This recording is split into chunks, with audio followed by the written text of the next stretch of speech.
Good morning, students. How are you? I hope you all are fine. So, today from Standard 6 English Medium, Unit 10, the name of the unit is The Banyan Tree.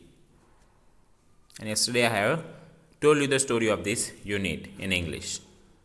And now I am going to tell you the story of this unit in Hindi. So, listen it carefully. So, in this unit, what happened? There are two parts. In the first part, what happened? Let's see. तो first part में क्या होता है कि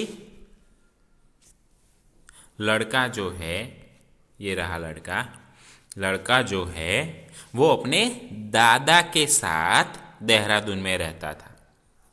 कहाँ रहता था? अपने दादा के साथ देहरादून में रहता था। अब देहरादून में रहता था तो उस मकान के बीच, जो मकान में रहते थे, उस मकान के बगीचे में एक पुराना शानदार बरगद का पेड़ था। ये देखिए पिक्चर में, जहाँ रहता था वहाँ ये बरगद का पेड़ था। उसे उस पेड़ पर बैठने में आनंद आता था। इस बालक को, बच्चे को इस बरगद के पेड़ पर बैठने में आनंद आता था। वहां से वह नीचे की दुनिया को देखा करता था। ये जो बालक है वो ऊपर चढ़ जाता था और वहां से वो नीचे देखता था और उसे वो दुनिया को देखा करता था, क्योंकि दादाजी पेड़ पर नहीं चढ़ सकते थे। इसके जो दादाजी है वो पेड़ पर नहीं चढ़ सकते थे, इसलिए इस पर केवल लड़के का ही अधिकार था। किसका अधिकार था? लड़के का ही अधिकार था। वहां पर एक गिलहरी भी थी। यहां देखिए गिलहरियां रह रही है, तो वहां पर एक गिलहरी थी। जब उसे विश्वास हो गया कि उसके यानी कि लड़के के पास कोई गुलेल या बंदूक नहीं है, तब वह उसका मित्र बन गया। देखिए पिक्चर में, मित्र बन गया। बाद में जब लड़का लड़के के हाथ में, यहां देखिए केक और बिस्कुट लाने लगा। ये केक है, ये बिस्कुट लाने लगा। वह शीघ्र ही उसके हाथ से दाने चुगने लगी। बसंत में सब तरह के पक्षी पेड़ की शाखाओं पर आ जाते थे। ये जो शाखा है वहां पर सारे पक्षी आ जाते थे, अलग अलग पक्षियां सब आ जाते थे।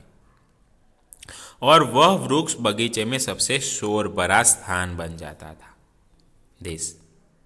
शोर भरा स्थान बन जाता था। वक्ता ने वहां पेड़ पर एक काम चलाऊ प्लेटफॉर्म बना लिया था।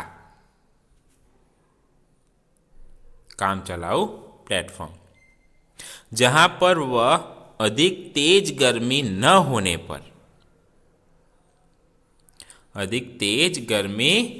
होने पर दिन का तीसरा प्रहर बिताता था। वहां बैठकर उसने बहुत सी किताबें पढ़ी थी।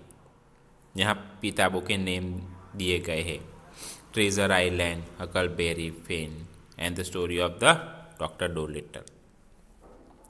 इस प्रकार बरगद का वह वृक्ष लड़के का वाचनालय बन गया था। जब उसका मन पढ़ने में नहीं लगता था, तब वह नीचे की दुनिया को देखा करता था। ऐसे ही एक तीसरे प्रहर उसने नेवले और कोबरा के बीच की प्रसिद्ध लड़ाई देखी। नेवला और कोबरा की फाइट देखी। ये था पार्ट 1। अब पार्ट 2 में क्या होता है कि वह बड़ा गर्म तीसरा प्रहर था। वक्ता ने कैक्टस से निकलकर आते हुए एक बड़े काले कोबरा को देखा। किसको देखा? कोबरा को, कैक्टस से निकलते हुए। उसी समय झाड़ियों से निकलकर एक नेवला आया। झाड़ियों से निकलकर कौन आया? नेवला। और सीधा सांप की तरफ लपका। कहाँ पर? सांप की तरफ लपका। बरगद के पेड़ के नीचे एक खुली जगह में वे एक दूसरे के सामने खड़े थे। बरगद के सामने वो खड़े थे।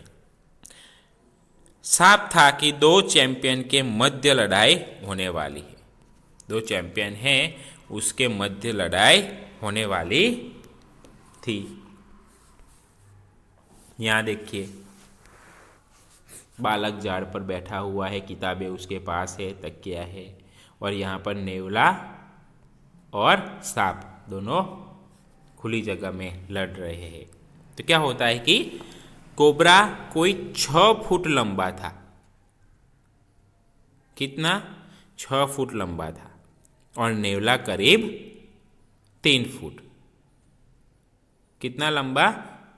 3 फुट लंबा था नेवला, मंगूस।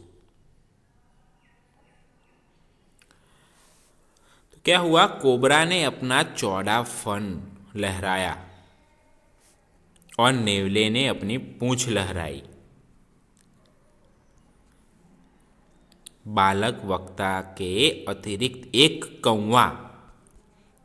कौवा और एक मैना भी इस लड़ाई को देख रहे थे। देखिए यहाँ पर किसका पिक्चर है? कौवा और मैना भी इन दोनों की लड़ाई को देख रहे थे। अब लड़ाई प्रारंभ हुई। तो क्या हुआ? नेवले ने ऐसा दिखाया जैसे वह एक दिशा में बढ़ रहा हो। ये जो नेवला है उसे ऐसा दिखाया।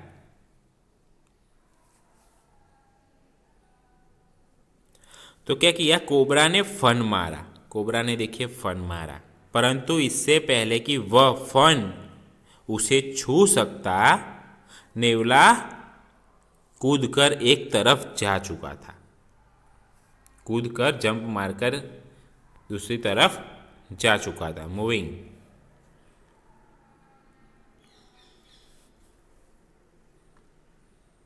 फिर क्या हुआ कि ऐसा करते हुए उसने सांप की पीठ पर काटा भी। उसके पीठ पर काट लिया। किसने?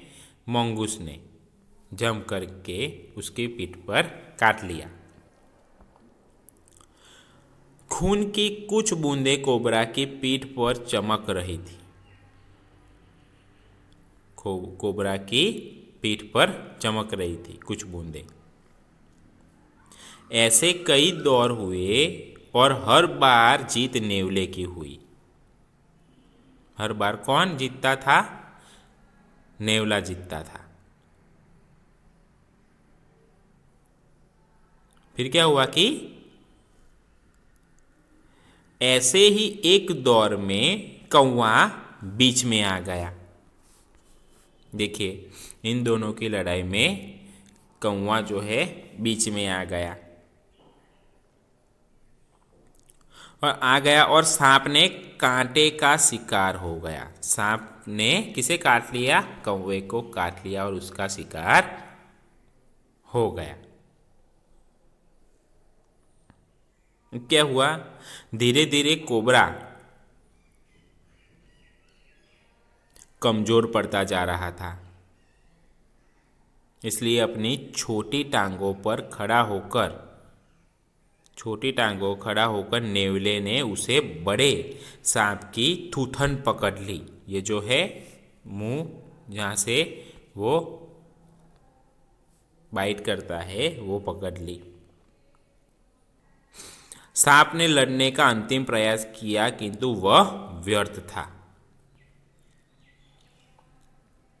जब उसने संघर्ष करना बंद कर दिया, किसने? सांप ने संघर्ष करना बंद कर दिया।